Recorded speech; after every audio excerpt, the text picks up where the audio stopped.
Assalamualaikum warahmatullahi wabarakatuh. Apa kabar anak-anak semuanya? Semoga kita selalu dalam lindungan Allah Subhanahu wa Ta'ala. Hari ini kita akan belajar tentang materi pembelajaran pendidikan agama Islam, yaitu pelajaran 1 tentang Nabi Muhammad SAW teladanku. Namun, sebelum kita mulai kegiatan pembelajaran, lebih baik kita berdoa terlebih dahulu agar apa yang kita lakukan mendapatkan berkah dan ridho Allah SWT. Mari kita berdoa. Bismillahirrahmanirrahim. Rabbi zidni ilma warzuqni fahma. Amin ya rabbal alamin. Alhamdulillah. Anak-anak, apa kalian masih pernah mendengar cerita tentang Nabi Muhammad SAW? Ya, Nabi Muhammad SAW adalah Nabi yang terakhir, Nabi akhiruz zaman, yaitu Nabi penutup bagi para Nabi. Nabi Muhammad SAW adalah suri tauladan bagi semua umat muslim. Kita akan belajar Nabi Muhammad SAW teladanku. Nabi Muhammad SAW dikenal jujur sejak kecil. Ketika dewasa, Nabi mendapatkan gelar Al-Amin. Nabi Muhammad SAW selalu jujur kepada siapapun, baik dalam perbuatan maupun perkataannya. Anak Islam harus jujur seperti Nabi Muhammad SAW. Orang jujur akan bernasib baik seperti para rasul. Ayo bersikap jujur dalam kehidupan sehari-hari.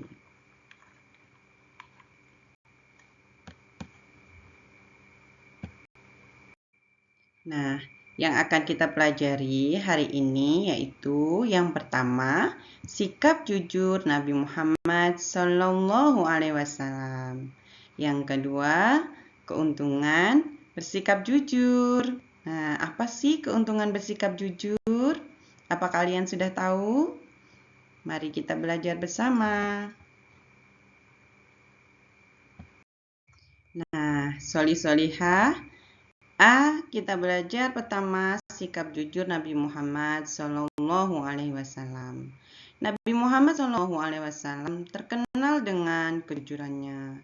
Masyarakat memberinya gelar Al-Amin. Al-Amin itu artinya dapat dipercaya. Ketika dewasa, Nabi Muhammad SAW mulai berdagang. Beliau menjualkan dagangan Khadijah. Nabi Muhammad SAW berdagang dengan jujur. Banyak pembeli berdatangan kepada Nabi Muhammad SAW untuk membeli dagangan yang dibawanya.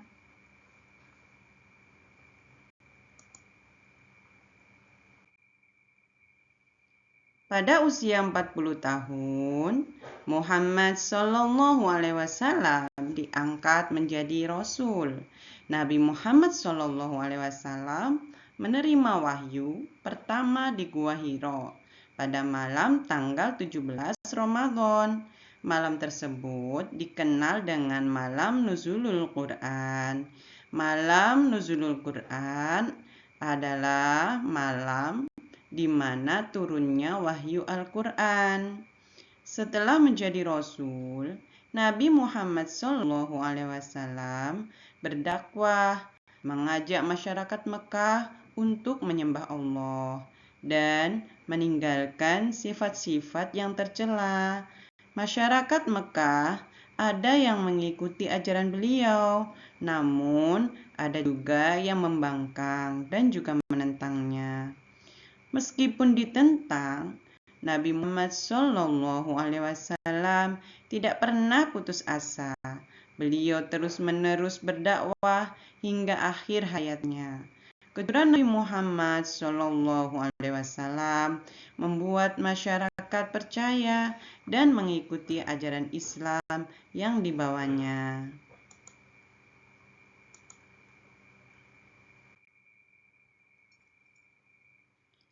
Nah, kemudian keuntungan bersikap jujur. Apa sih keuntungan bersikap jujur?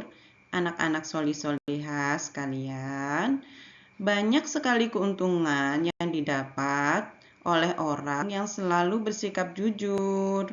Di antaranya, orang jujur hidupnya akan mujur.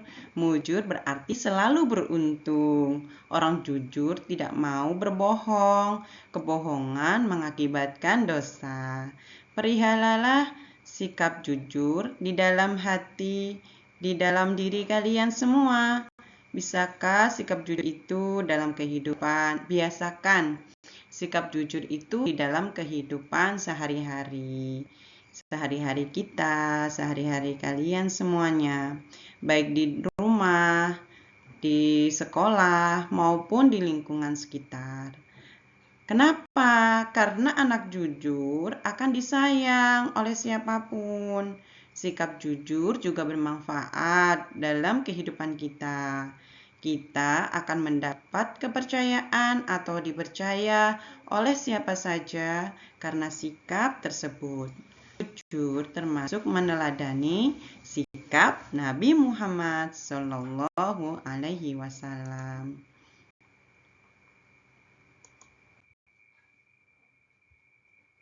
Nah, demikianlah tadi teman-teman solih-solihat tentang sikap jujur Nabi Muhammad SAW yang bisa kita teladani. Nah, ini adalah manfaat untuk memiliki sifat jujur. Jujur adalah lurus hati, tidak berbohong. Jujur juga berarti berkata apa adanya atau teguh pendiriannya.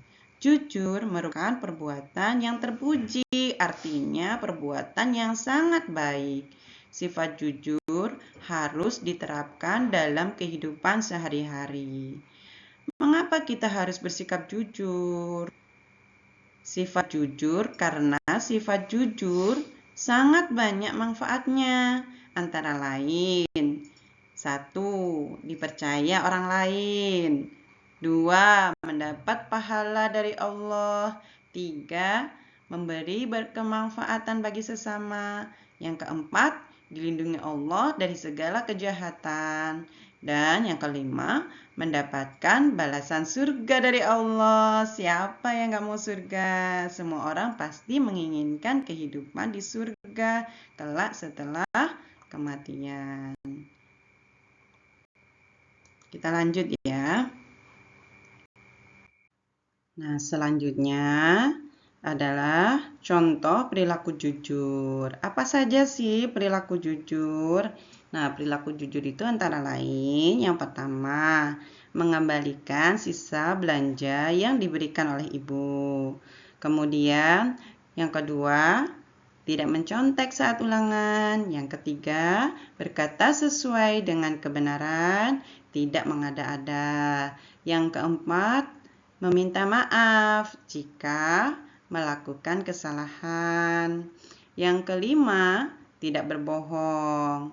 Nah, anak-anak solih-solihah semuanya sudah tahu kan bagaimana cara kita bersikap jujur, manfaatnya ketika berkata jujur. Mulai sekarang, anak-anak solih-solihah semua harus bisa bersikap jujur kepada orang tua, kepada guru, kepada teman, dan kepada semua orang. Dimanapun kamu berada harus jujur. Baik di rumah, di sekolah, juga ketika bermain bersama dengan teman-teman. Nah, itu tadi pelajaran yang bisa Ibu sampaikan ya tentang keteladanan sifat jujur Nabi Muhammad Shallallahu Alaihi Wasallam yang bisa kita ikuti dan kita teladani ya. Semoga anak-anak ibu semua jadi anak yang solih-solihah dan bisa bersikap jujur dimanapun. Mari kita akhiri pembelajaran ini dan jangan lupa untuk mengerjakan tugas yang telah ibu kirim melalui WhatsApp ya. Nah, kita membaca hamdalah, alhamdulillahirabbil alamin, lalu dilanjut membaca doa kifaratul majelis. Bismillahirrahmanirrahim. Subhanallahi wa bihamdihi, subhanakallahumma wa bihamdika, asyhadu an la ilaha illa anta, astaghfiruka wa atubu ilaik. Walhamdulillahi rabbil alamin. Wassalamualaikum warahmatullahi wabarakatuh. Terima kasih.